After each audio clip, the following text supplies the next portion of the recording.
You know, it was outrageous on Wednesday, hearing with Christopher Wray, raising questions on whether, in fact, President Trump was actually hit by a bullet. This is what he said. Cut 25, go. As I said, I think with respect to former President Trump, there's some question about whether or not it's a bullet or shrapnel that hit his ear.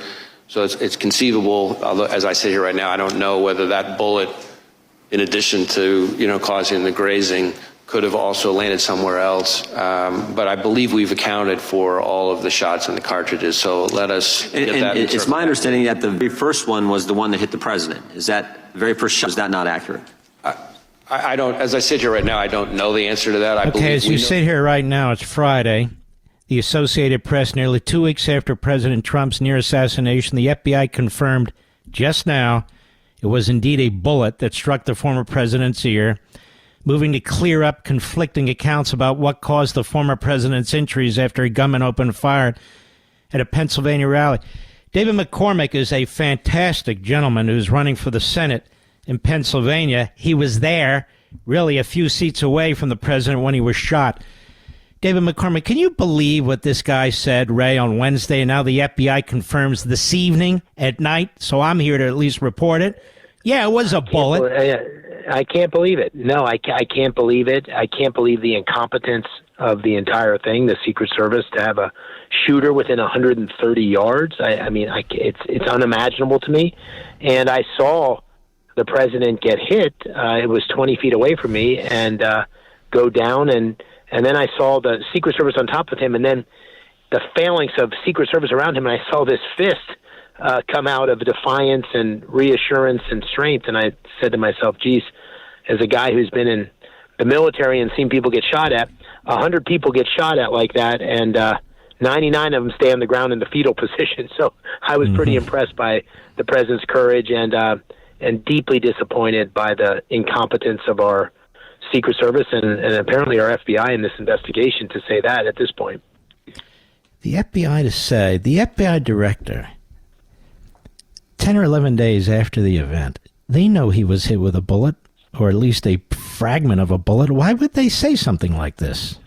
Can you even imagine this? No, I don't understand it. I don't understand why it wasn't obvious. I've seen a number of different analyses of the bullet trajectories and so forth. So I'm surprised by the whole thing, but in some ways I'm not surprised, because when you saw the first days of testimony from the Secret Service, it was just unimaginable how terrible the answers were and the lack of clarity and the lack of accountability, I guess, which was unthinkable. And here we have the president, almost lose his life by an inch. And I think that's a metaphor for where the country is in many ways.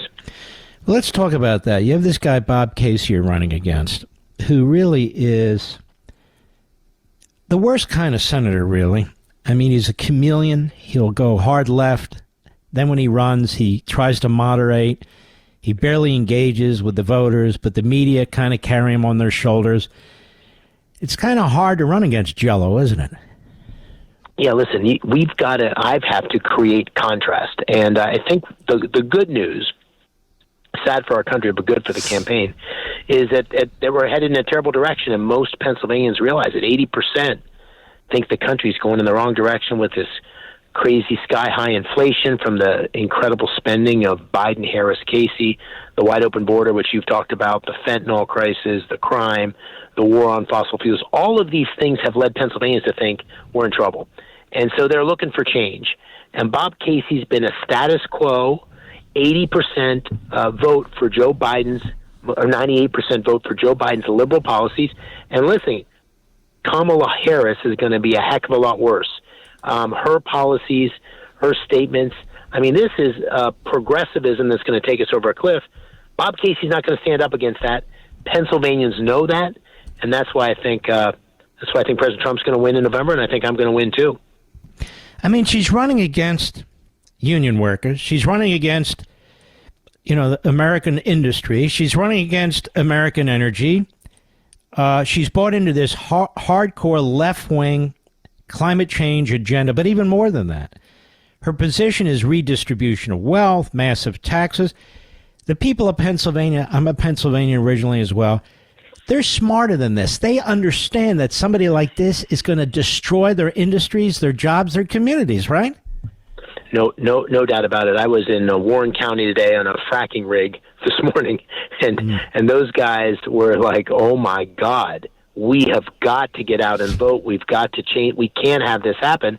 And I think that's across the board in industry, across the board among working families. And when people actually see she wants to eliminate private health insurance. In an ad I just ran, it talks about her literally in her own words saying she wants to have the government get involved in reducing meat consumption. I mean, that's not the Pennsylvania you and I know, Mark, and I don't think it's going to stick. And I think she is in many ways going to be a much more vulnerable top of the ticket for the Democrats. And I think Bob Casey, who has never shown independence, is going to be a rubber stamp for her too, if God forbid she gets in the White House. And that Pennsylvanians know that, and that's what I think is going to be the defining choice for this election. But the media are doing all they could. The way they covered up for Biden are doing everything they cover up the radical extremism of Kamala Harris. The problem is there's videos everywhere of her, aren't there? That's right. We put together a greatest hits, and it's there's no walking back from it. And on every one of these positions, she's out of step with. I mean, listen, that may sell in California. That is not going to work in Pennsylvania. And Bob Casey, this is a guy who ran first time 18 years ago as a moderate, and his positions now are on the far left of the Democrat Party.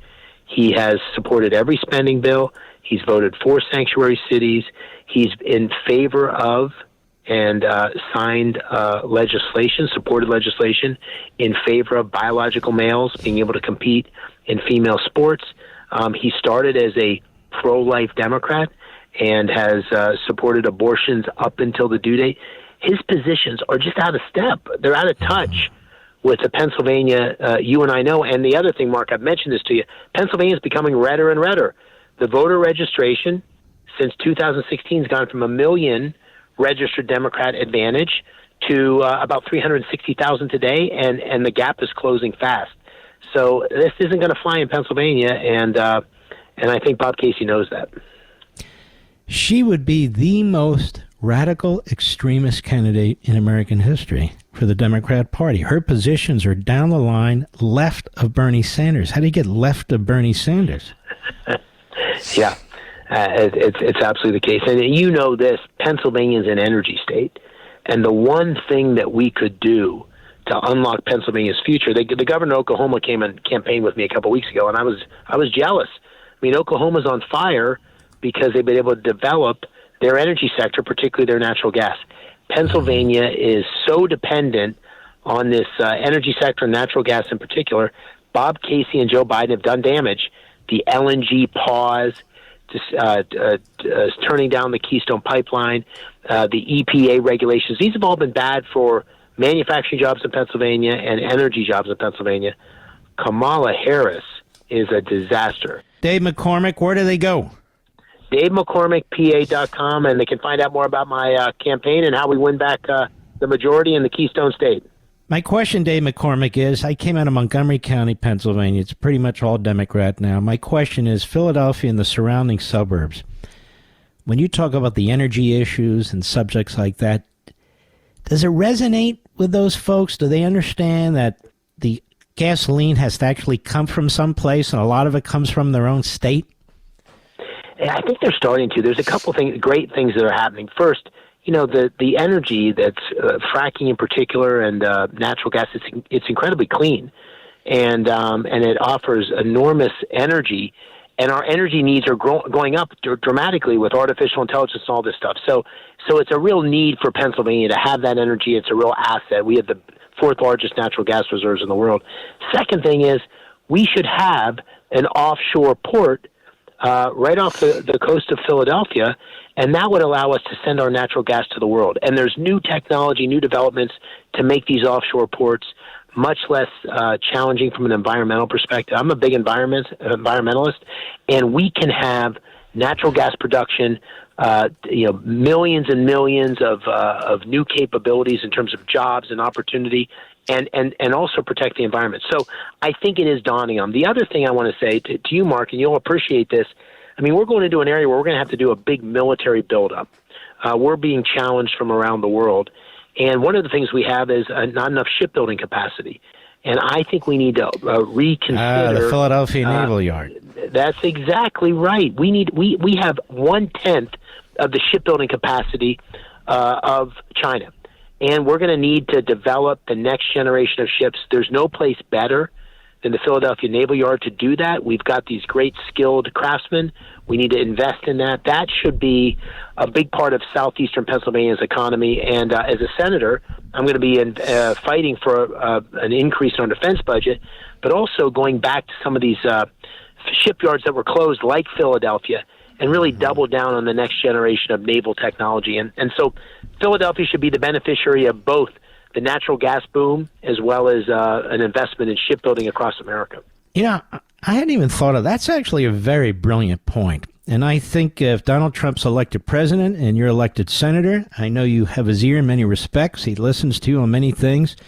And he would want to see that naval yard in Philadelphia basically rebuilt. He would want to see the activity there. He would want these ships and everything related to it, the steel and so forth, made in the United States. Pennsylvania, in so many respects, is an industrial state. Not completely, but in many respects. And I think you make a great point. We are so far behind the communist Chinese. There's a report out by our defense folks that say we are. And this is a perfect port on the East Coast to do exactly that. So I assume that's something you'll eventually share with candidate Trump and hopefully President Trump.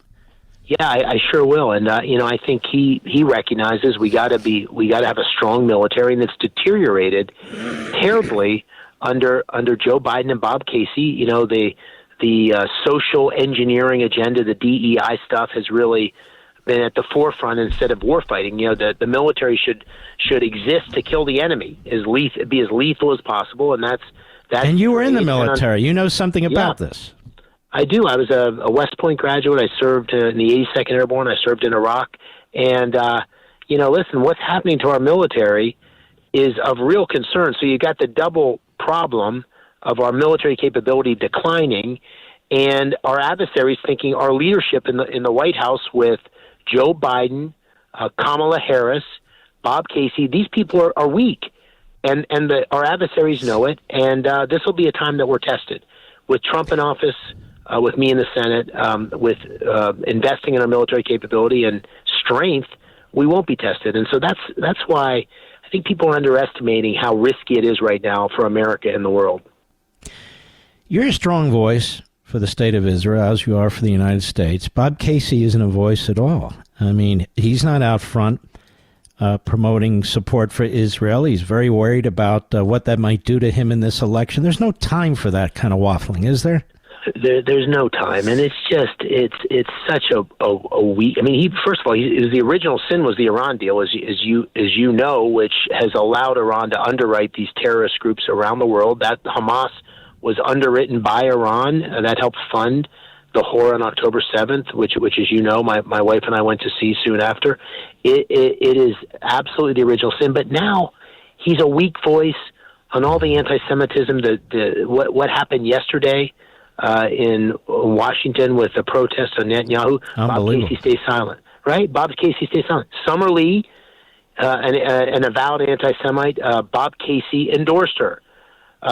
Summer Lee now leading the charge against Josh Shapiro as a vice presidential pick. I'm not defending Josh Shapiro, but she's leading the charge in an anti-Semitic way. Bob Casey, silent. This guy never gets out in front of any issue, and on Israel and anti-Semitism, he has been particularly weak.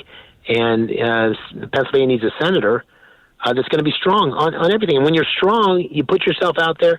It's going to be controversial sometimes, but you gotta fight for what you believe in. I'm not sure what Bob Casey believes in because I've never seen him fight for anything. How's it going? In other words, I'm sure they're raising a hell of a lot of money against you. Are you able to raise money? I know you've used a lot of your own money. Are you able to keep up with these people, or are they just kind of overwhelming the airwaves now? There's a lot of negative ads out there, but I've been very successful raising money across the country and in Pennsylvania. I'm a well-funded campaign. I'm going to have enough money to make my case to the people of Pennsylvania. And listen, they know Bob Casey hasn't done anything. And when I get up there and talk about my track record at West Point and serving in our military and creating jobs in Pennsylvania, I'm able to cut through all the negativity. And I think at the end of this, people want leadership. They don't have to agree with you 100% of the time, but they want someone who's doing this for the right reason, who's an independent thinker, who's going to fight for Pennsylvania. And that's what I am. And I think when people get exposed to me, they see that. And the polling's showing that. The polling's closing. It's the race is now last 3 public polls within a margin of error. And Bob Casey's doubling down on the attacks because I think he knows he's in trouble. And I'm going to, I wrestled in college, Mark, as you know, and I wasn't the best wrestler. I was pretty good, You're but not a tough guy, though. But I always knew that if I got in the third period within a point or two, I was going to win because I would just go, I'd be in the best shape and I would fight. And that's what the rest of this campaign is going to be about. And I'm optimistic I'm going to prevail. David McCormick, people may not realize this, but Pennsylvania has the highest union membership per capita of any state in the country. Are you able to persuade? I mean, these are patriotic, red-blooded Americans who know that Harris and Biden are destroying our industrial might. They know the deal. Listen, at the national level, all the trade unions and most of the trade unions have given support for Biden.